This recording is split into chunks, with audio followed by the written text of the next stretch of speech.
ফের চিকিৎসায় গাফিলতিতে রোগী মৃত্যুর অভিযোগ দুর্গাপুরের আইকিউ সিটি মেডিকেল কলেজ ও হাসপাতালে। মূল প্রবেশদ্বারে তালা দিয়ে আটকে রাখার অভিযোগ মৃতের পরিজনদের। হাসপাতাল চত্বরে ক্ষোভে ফেটে পড়ে মৃতের পরিজনেরা। দিন কয়েক আগে চিকিৎসায় গাফিলতিতে রোগী মৃত্যুর ঘটনার অভিযোগে বিক্ষোভের সাথে চলে কয়েক রাউন্ড গুলি।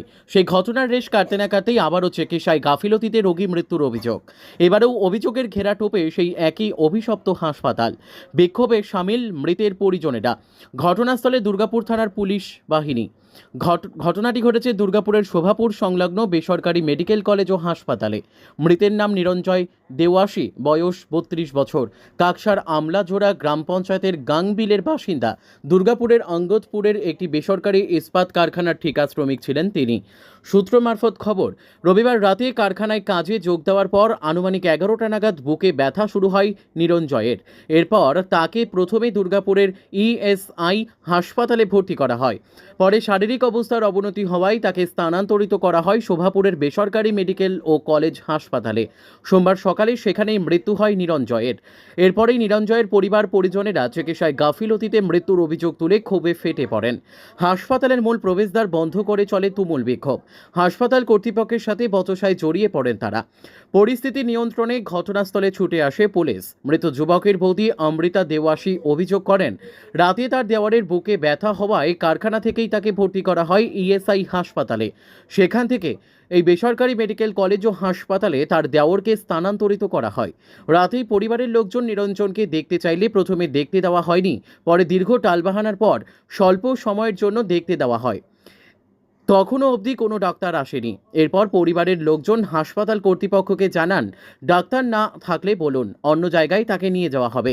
কিন্তু হাসপাতাল কর্তৃপক্ষ জানায় ডক্টর কিছুক্ষণ পর আসবে ও রোগী সুস্থ হয়ে যাবে।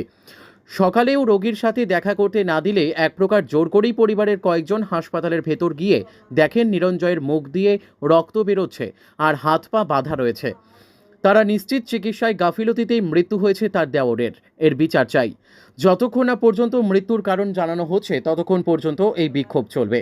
তিনি আরও অভিযোগ করেন, হাসপাতাল কর্তৃপক্ষ তাদের কয়েকজনের সাথে গোপনে আলোচনা করতে চাইলে তারা তাতে রাজি হয়নি। এখন পুলিশ এসে তাদের হুমকি দেন যে হাসপাতাল কর্তৃপক্ষ অভিযোগ করেছে মৃতের পরিবারের সদস্যরা তাদের উপর হামলা চালিয়েছে, অথচ উল্টে মৃতের পরিবারের সদস্যদের তালা দিয়ে আটকিয়ে রাখা হয়। মৃতের গ্রামের বাসিন্দা বাপন আকুরের অভিযোগ, মৃতের বাবা ও দাদা সারা রাত হাসপাতালে ছিলেন, কিন্তু কোনো ডাক্তার আসেনি। এরপর হঠাৎই সকালে ডাক্তার এসে জানান নিরঞ্জয় মৃত। এটি সম্পূর্ণরূপে চিকিৎসায় গাফিলতিতে নিরঞ্জয়ের মৃত্যু হয়েছে। এর বিচার চাই। অন্যদিকে হাসপাতালের প্রবেশদ্বারে তালা লাগিয়ে দেওয়ায় হাসপাতাল কর্তৃপক্ষের সাথে যোগাযোগ করা সম্ভব হয়নি। প্রসঙ্গত, শোভাপুরের ওই বেসরকারি মেডিকেল কলেজ ও হাসপাতালে বারবার চিকিৎসায় গাফিলতিতে রোগী মৃত্যুর অভিযোগ উঠলেও হাসপাতাল কর্তৃপক্ষ নিরুত্তর ও নিশ্চুপ থেকেছে প্রতিবার। প্রশাসনের টনক নড়বে কবে, সেটাই এখন দেখার। ওর হয়েছিল কালকে রাত্রে ডিউটি গেছিল আর 11টার সময় ওর বুকে ব্যথা হয়। তো ওর মানে যেখানে ডিউটি করে সেই স্টাফরাই ওকে আমাদের দুর্গাপুর যে ইএসআই হসপিটাল আছে সেখানে ওকে ভর্তি করা হয়। ভর্তি করার পরে ওকে ওখান থেকে রেফার করেছে আইকিউ সিটি হসপিটালে আসার পরে কি ট্রিটমেন্ট হয়েছে এরা কিন্তু বলছে কোনো ট্রিটমেন্ট নেই, ডাক্তার নেই। তখন এরা বলেছে যে আমাদেরকে একবার পেশেন্টটা দেখান। এরা কিন্তু কিছুতেই পেশেন্টকে দেখতে দিতে দেয়নি, বারবার ওকে বাধা দিচ্ছে। যখন বাধা দিচ্ছে তখন এরা মানে একটু গালিগালাজ করেছে যে কেন আমাদের পেশেন্ট মারা গেছে, একটু গালিগালাজ জোর জবরদস্তি করেছে। তখন ওকে যা সেকেন্ডের মতো দেখিয়ে আবার বাইরে নিয়ে চলে এসছে, এই রকম ব্যাপার। আর বারবার বলছে হ্যাঁ ডাক্তার আসবে, কোনো ব্যাপার নেই, ভয়ের কোনো কারণে। তখন আমাদের বাড়ির লোক বলেছিল যে আপনাদের যদি ব্যবস্থাপনা না আছে বলুন, আমরা অন্য জায়গায় রেফার করে নিচ্ছি। ওরা কিন্তু পেশেন্ট ছাড়েনি, বলেছে না ঠিক হয়ে যাবে বলে আটকে রেখেছে। ঠিক সকাল নাগাদ হঠাৎ একটা ডাক্তার এসে যখন আমাদের বাড়ির লোক, আমার কাকা শ্বশুর আর আমার দেওর খুব ঝামেলা করলো, তখন দেখছে মুখ থেকে ব্লাড পড়ছে আর বেঁধে দেখেছে। তখন বললো যে কী ব্যাপার, আর দেখতে দেয়নি। তারপরে একদম বডি মানে ডেড বডি বলে ঘোষণা করেছে। আমাদের এখানে সব ছেলেদেরই দাবি বা আমাদেরও দাবি, সকাল থেকে আমরা একটা কথাই বলে যাচ্ছি যে ওকে যে সারা রাত ফেলে রাখা হলো, ভর্তি থেকে মৃত্যু পর্যন্ত কী ট্রিটমেন্ট করা হলো।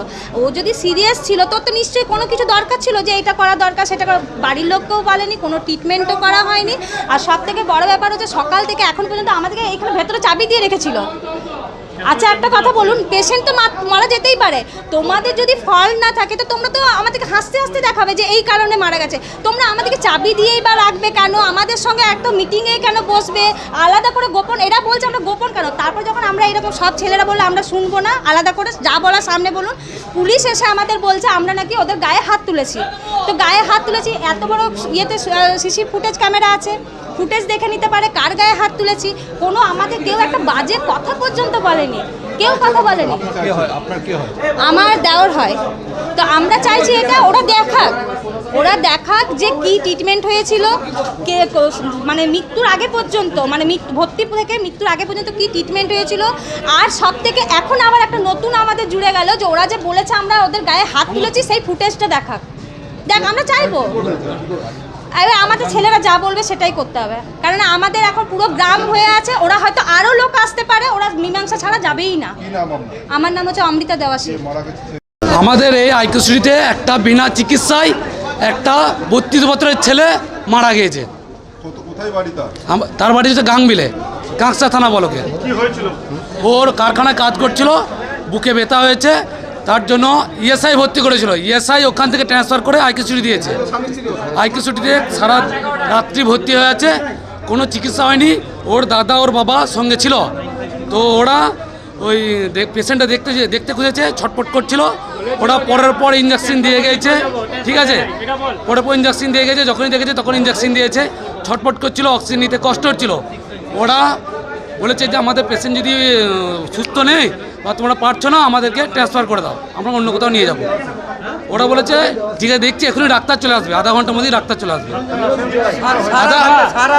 আধা ঘন্টা অপেক্ষা করেছে, তারপরে আবার আধা ঘন্টা পরে গিয়েছে, বলছে আরও 1 ঘন্টা লাগবে ডাক্তার আসতে। ঠিক আছে, আরও 1 ঘন্টা পরে তা করতে করতে কারখানার অফিসার দিকে ফোন করেছে।